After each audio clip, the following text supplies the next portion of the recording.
Hello friends, સ્વાગત છે તમારું અમારી યુટ્યુબ ચેનલમાં। તો મિત્રો, આજે હું તમારી સાથે શેર કરીશ બધા જ ગુજરાતીઓના ફેવરિટ ગોળ ચૂરમાના લાડુની રેસીપી। તો આજે આપણે પરફેક્ટ માપ સાથે અને સૌથી સરળ રીતે બનાવીશું ગોળ ચૂરમાના લાડુ। તો તહેવારો હોય કે પછી કોઈ પ્રસંગ હોય કે જ્યારે પણ ગળ્યું ખાવાનું મન થાય ત્યારે સૌથી સરળ રીતે ગોળ ચૂરમાના લાડુ કેવી રીતે બનાવવા એ આજે આપણે આ વિડીયોમાં જોવાના છીએ। તો નવી રેસીપી શીખવા માટે અમારી ચેનલને સબસ્ક્રાઇબ કરજો। તો હવે આપણે લાડવા બનાવવા માટે મેં અહીં 1 વાટકી જેટલો રવો લીધો છે। ત્યારબાદ હવે આપણે ઘઉંનો જાડો લોટ લેવાનો છે। તો આ ઘઉંનો જાડો લોટ છે તેને આપણે ચાળણીથી ચાળીને ઉપયોગમાં લઈશું, જેથી તેનો કોઈ વધારાનો કોઈ ભાગ હોય તે ચાળણીમાં નીકળી જાય। તો આપણે સરસ રીતે આ લોટને ચાળી લેવાનો છે। મેં અહીં 1 કિલો જેટલો ઘઉંનો જાડો લોટ લીધો છે। તો ખૂબ સરસ રીતે તેને ચાળી લઈશું। તેને ચાળણીથી ચડાઈ ગયા બાદ આપણે અહીં આ લોટમાં તેલનું મોણ ઉમેરીશું। તો મોણ જે છે તે આપણે આશરે 3 ચમચા જેટલું ઉમેરીશું, જેથી આપણા લોટ જે છે તેમાં મોણ સરસથી મિક્સ થઈ જાય તો જ આપણા લાડવા જે છે તે ખૂબ સરસ રીતે બને છે। તો આ રીતે 3 ચમચા જેટલું મેં મોણ ઉમેર્યું છે। હવે આપણે 2 ચમચી જેટલો ચણાનો લોટ ઉમેરીશું। ત્યારબાદ બધો લોટ જે છે તેને ખૂબ સરસ રીતે મિક્સ કરી લેવાનો છે। તો આપણો જે લોટ, ચણાનો લોટ અને રવો ખૂબ સરસ રીતે મિક્સ થઈ જાય ત્યારબાદ તેને આપણે ગરમ પાણીથી મૂઠિયા વાળીશું અને લોટને બાંધતા જઈશું। તો મૂઠિયા જે છે તે આપણે નાના નાના બનાવીશું અને પછી આ મૂઠિયાને આપણે તળવાના છે। વધારે મોટા નહીં બનાવીએ, નાના બનાવીશું, જેથી તળવામાં ખૂબ જ સરળતા રહેશે। અને આ જે મૂઠિયાનો લોટ જે બાંધીશું તે ભાખરી જેવો લોટ બાંધીશું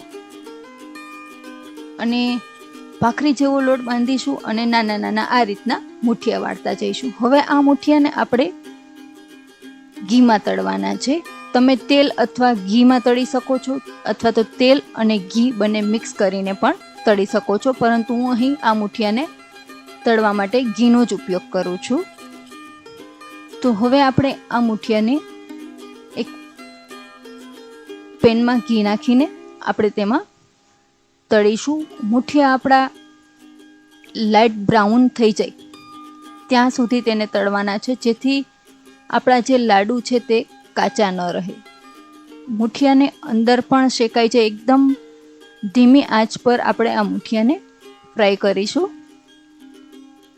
અને વધારે પડતા હલાવીશું નહીં, જેથી મૂઠિયા આપણા તૂટી જાય એ રીતના નહીં, પરંતુ ધીમે ધીમે તેને હલાવતા જઈશું। તો હવે આપણા જે મૂઠિયા જે છે તે તૈયાર થઈ ગયા છે।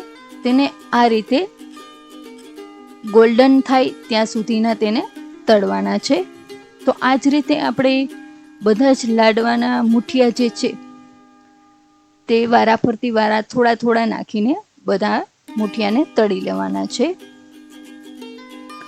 આપણા મૂઠિયા લાઇટ બ્રાઉન થાય ત્યાં સુધી તેને તળીશું અને ધીમી આંચ પર તળીશું, જેથી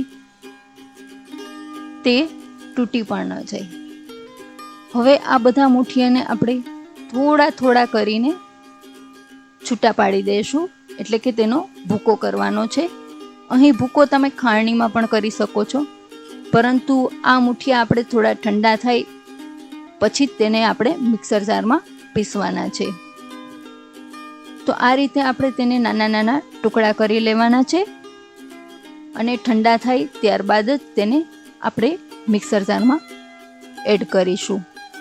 તો હવે આપણા બધા મૂઠિયા જે છે તેનો ભૂકો થઈ ગયો છે, એટલે કે ટુકડા કરીને તૈયાર થઈ ગયા છે। હવે આપણે તેને મિક્સર જારમાં પીસવા લઈશું। તો બધા જ મૂઠિયાનો ભૂકો કરી નાખશું મિક્સરમાં। ખૂબ સરસ રીતે આપણો મૂઠિયાનો ભૂકો થઈ જાય છે। તો હવે આપણું આ ચૂરમું જે છે તે તૈયાર થઈ ગયું છે. આ ચૂરમામાં આપણે કિસમિસ, પછી કાજુ, બદામ આ બધું આપણે ઉમેરીશું. ઇલાયચીનો પાવડર ઉમેરીશું 1 ચમચી જેટલો. આ બધું ઉમેરીને તેને મિક્સ કરી લેવાનું છે. ત્યારબાદ ખાંડ હું અહીં 1 થી 2 વાટકી જેટલી ખાંડ ઉમેરીશ. ખાંડનો પાવડર ઉમેરું છું. જો તમે ખાંડનો પાવડર ઉમેરતા હોય ત્યારે તમારે ગોળનો ઉપયોગ ઓછો કરવાનો રહેશે. તો અહીં 1 કિલો લોટમાં આપણે 500 ગ્રામ ગોળનો ઉપયોગ કરીએ છીએ. એની જગ્યાએ આપણે 300 થી 350 ગ્રામ જેટલો ગોળ ઉમેરીશું અને 100 થી 150 ગ્રામ જેટલી ખાંડ ઉમેરીશું.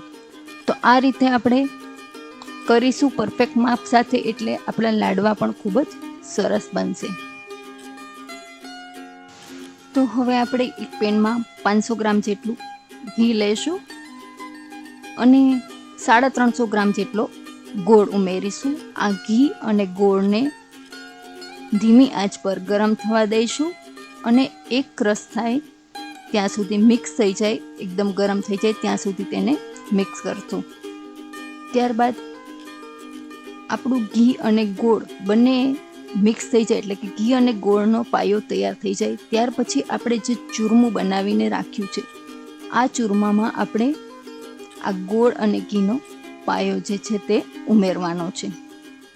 આ ગોળ અને ઘી આપણે ચૂરમામાં થોડું થોડું કરીને એડ કરીશું, એક સાથે ઉમેરીશું નહીં.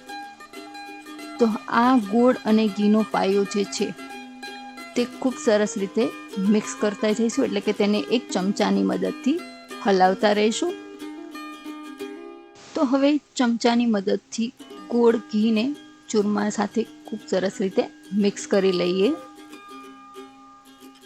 અને થોડું થોડું કરીને ગોળ અને ઘી આપણે જે પાયો તૈયાર કરીને રાખ્યું છે તે બધો ગોળ અને ઘી આપણે તેમાં એડ કરી દઈશું અને તેને મિક્સ કરી લેવાનું છે ચૂરમા સાથે.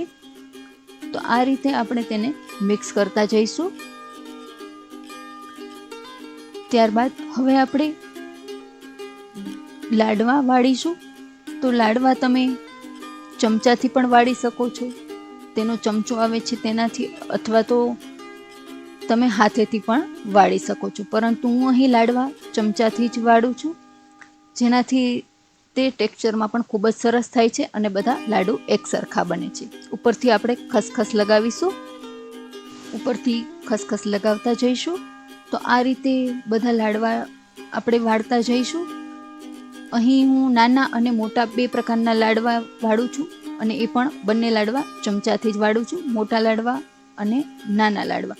તો નાના લાડવા જે બનાવું છું તે નાના લાડવા હું બાળકોને નાસ્તા માટે બનાવું છું. તો તમે પણ એકવાર જરૂરથી ટ્રાય કરજો નાના અને મોટા બંને જાતના લાડવા, જેથી બાળકોને પણ ખૂબ જ ભાવે.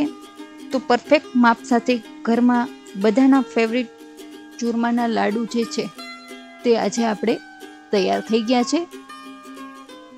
તો મિત્રો, તમને અમારી ચૂરમાના લાડુની રેસીપી કેવી લાગી તે અમને કમેન્ટ બોક્સમાં જરૂરથી જણાવજો.